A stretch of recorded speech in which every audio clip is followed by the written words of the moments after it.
porque autoridades locais de Zaporizhia reportaram ontem o incêndio na usina nuclear da cidade, que é considerada a maior da Europa. Esse episódio acabou provocando temores de um possível incidente nuclear. Por essa razão, vamos conversar mais com o engenheiro do INPEM, Gerardo Portela, a quem agradeço demais pela participação. Seja muito bem-vindo à Jovem Pan News. Boa tarde a todos que nos acompanham na Jovem Pan News. Perfeito. Gerardo, para começar esse nosso bate-papo, então, essa informação que chegou aqui ao Brasil indica que o ataque e o incêndio não teriam atingido a área principal, né, a área dos reatores, e segundo as últimas informações, os níveis de radiação estão normais e seguros. Claro que isso teve uma repercussão enorme em toda a comunidade internacional, todos os veículos de imprensa especulando e procurando conversar com especialistas. De acordo com a Embaixada dos Estados Unidos lá na Ucrânia, esse pode ser considerado um crime de guerra. Então, o sinal de alerta já foi acionado, todo mundo preocupado com essa situação. Eu gostaria que o senhor fizesse uma análise do risco de uma extensão desse ataque para a área dos reatores, o que isso poderia implicar ali no leste europeu também para a comunidade internacional e o que a gente pode esperar daqui para frente.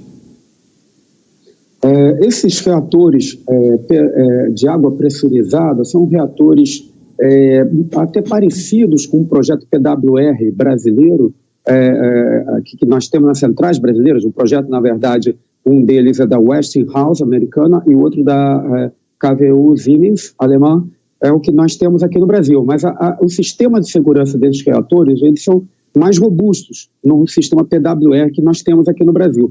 O sistema lá da União Soviética, eles criaram um sistema semelhante de água pressurizada, que é relativamente seguro, porém com menos requisitos de segurança. Mas há lá um requisito importantíssimo, que é essa contenção, esse cilindro em torno do reator, extremamente robusto, que é capaz de resistir, inclusive, atos hostis e até tentativas de ataque mais violentas, como a gente tem visto. Mas não seria um ato inteligente, mesmo sendo um ato de guerra, atacar o núcleo do reator, porque isso traria um dano muito, muito severo, uma formação de uma pluma radioativa. O que é isso? O espalhamento de material radioativo, podendo alcançar toda a Europa, inclusive a própria Rússia, iria tumultuar completamente o trabalho do exército, das forças armadas russas, tentando conquistar a Ucrânia. Então, não faz o menor sentido lógico atacar diretamente o reator nuclear e deixar exposto o núcleo radioativo.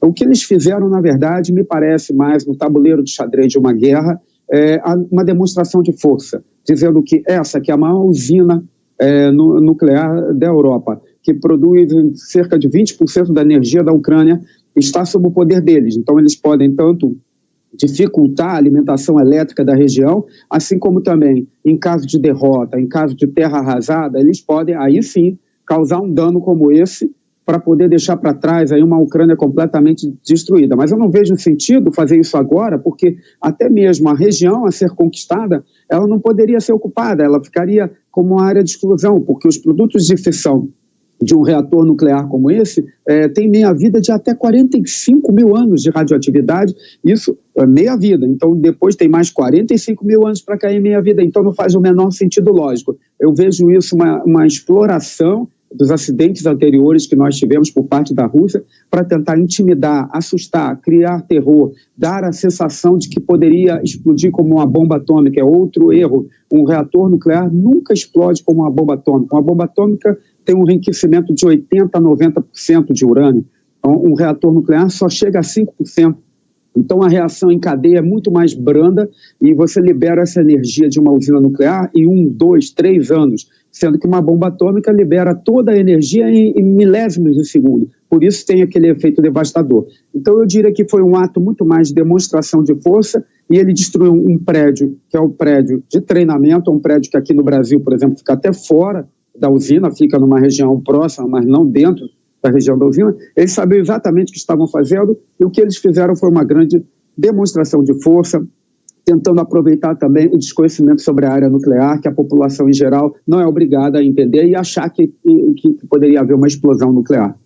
Gerardo, quero aproveitar a sua experiência nessa área para trazer essa questão da energia nuclear aqui para o Brasil. A gente sabe que esse potencial de produção energética por meio desses reatores nucleares é pouco explorado aqui no Brasil. Você me corrija se eu estiver errada, mas nós temos 2 usinas nucleares principais atuando aqui no Brasil, Angra 1 e Angra 3, e me parece que a Angra 1 e 2, e me parece que a Angra 3 está em obras ainda, uma usina que foi envolvida em vários escândalos de corrupção até recentemente, até pouco tempo atrás. Eu queria que você explicasse quais são as vantagens e desvantagens desse tipo de produção de energia nuclear, se vale a pena, colocando na balança potenciais riscos, se não há todos esses riscos hoje em dia com o avanço da tecnologia, né, com as melhorias nesse setor, e por que aqui no Brasil esse potencial é tão pouco explorado?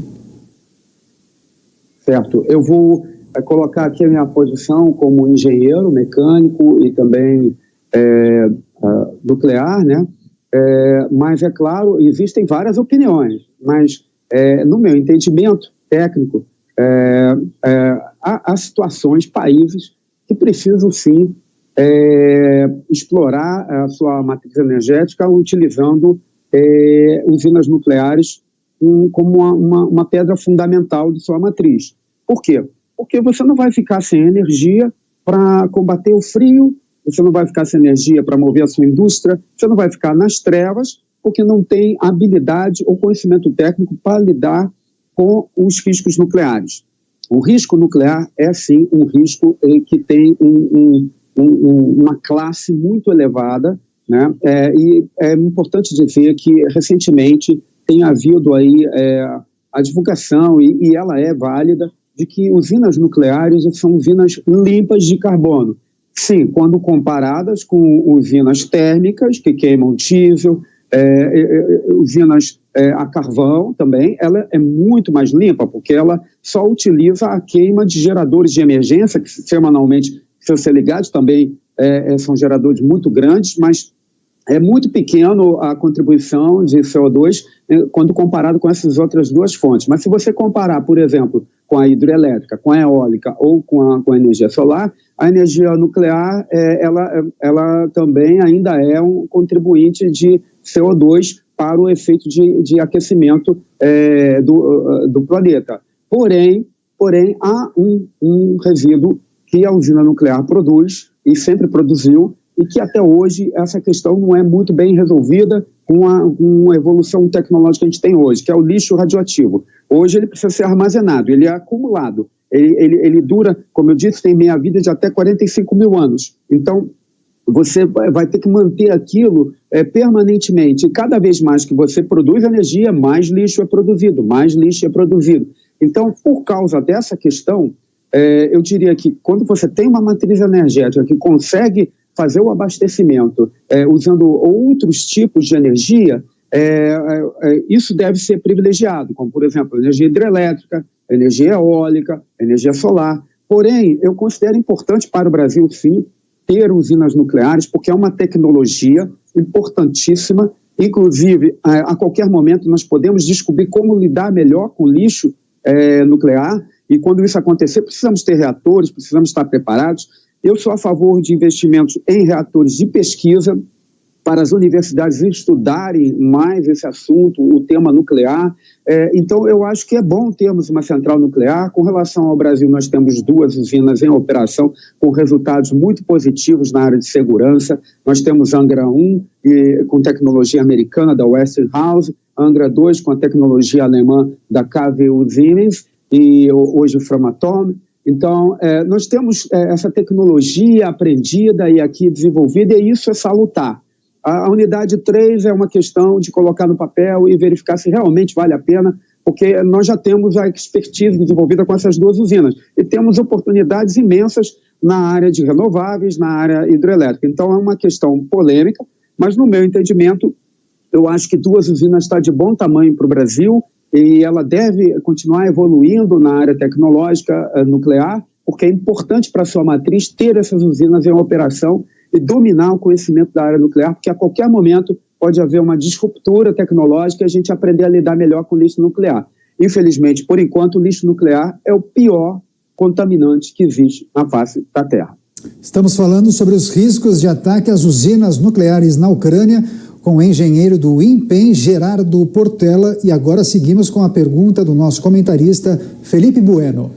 Professor Portela, prazer falar com o senhor. Queria voltar ao tema da sua resposta, da sua primeira resposta, dizer que a sua análise me deixou um pouco mais tranquilo, porque logo nos primeiros dias, né, é óbvio que no noticiário apareceu a palavra Chernobyl e todo mundo que conhece um pouco da história, né, sabe o que isso representa. Agora, vou pegar um exemplo completamente diferente para ilustrar a minha pergunta. Vamos pegar o exemplo do que aconteceu em Fukushima, no Japão, num passado não muito distante. A minha pergunta é, né, com base nas informações que nós recebemos do que aconteceu ou do que não aconteceu nessa usina ucraniana, os protocolos de informação de ocorrências em usinas nucleares, protocolos mundiais, o senhor entende que são satisfatórios? Eu pergunto isso porque como o senhor disse, né, qualquer ocorrência envolvendo usina nuclear, qualquer ocorrência envolvendo uma instalação nuclear é de uma classe de risco muito elevada. Talvez estejamos falando quase do topo, né, da lista de ocorrências que causem mais pânico à população e aos especialistas, e as razões não faltam. Então eu pergunto se há risco de a gente receber uma informação falsa ou incompleta ou acobertada, ou os protocolos internacionais hoje são suficientes para que a gente tenha segurança com relação a isso? Bom, Felipe, vou começar esclarecendo lá no comecinho da sua pergunta. Eu achei muito interessante a questão de Chernobyl e Fukushima, acidentes anteriores que a gente pode achar que não vai acontecer agora lá na Ucrânia. O que eu falei é que uma explosão como Hiroshima e Nagasaki não acontece dentro de um reator nuclear. Mas se houver um dano militar de qualquer uma das partes e for rompido aquela contenção de proteção, nós poderemos sim ter contaminação, pluma, como aconteceu em Chernobyl e Fukushima, mas teria que haver uma agressão ao prédio do reator. Então, a gente não tem uma explosão como Hiroshima e Nagasaki, mas a gente pode sim, não tem chance de ter uma explosão como se fosse uma bomba atômica, Hiroshima e Nagasaki, mas tem chance de ter, sim, uma contaminação como Fukushima, como Chernobyl. Então, essa é a primeira parte. Depois, você perguntou sobre a confiabilidade das informações, né? Sim, a gente tem uma guerra de informações hoje no nosso século XXI, independente do assunto que seja. Imagine na área nuclear, que é uma área que controla as informações. Então, a gente tem os físicos nucleares, a gente tem várias funções na usina, a gente tem as universidades, a gente tem reatores de pesquisa, mas é difícil ter alguém que conheça todas as informações da área nuclear, porque isso é muito bem gerenciado, são informações importantes que podem ser usadas militarmente também de uma forma negativa.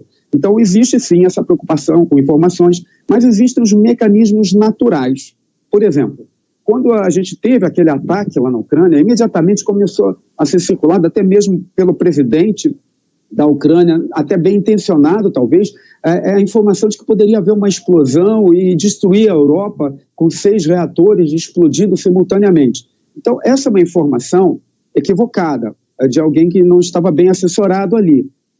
Agora, essa informação, ela gera um outro problema. Uma informação errada, ela vai gerar o quê? Na região começou a haver movimentação de pessoas, e isso poderia incomodar, e começa a haver um corre-corre, um desespero, que começa a perturbar toda a estrutura, inclusive até mesmo de quem está fazendo o combate à guerra, combatendo em guerra, o próprio soldado, ele pode, então, vou embora, porque estamos com dose. Então, é um freio natural dentro do processo. Então, nesse sentido, as autoridades passaram rapidamente a monitorar, porque existe ao redor de usinas nucleares e em vários lugares próximos na região, detetores, sistemas de detecção. Você colhe amostras do ar, da água, dos alimentos, e tem detetores permanentes. Então, eles foram até esses dados, perceberam que não houve mudança de background, ou seja, não houve nenhum escape de radioatividade, então a radioatividade estava no parâmetro normal, e isso serviu de informação para a agência se posicionar, dizendo, olha,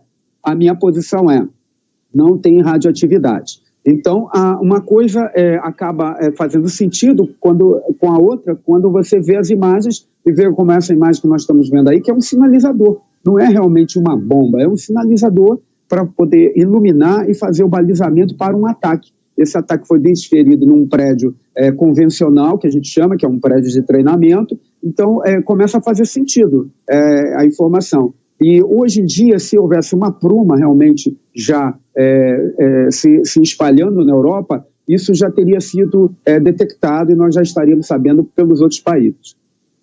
Aos possíveis riscos de um ataque às usinas nucleares da Ucrânia, em destaque na entrevista com Gerardo Portela, engenheiro do INPEM, a quem agradecemos demais pela participação. Até uma próxima, Gerardo. Até uma próxima, muito obrigado. Agora a gente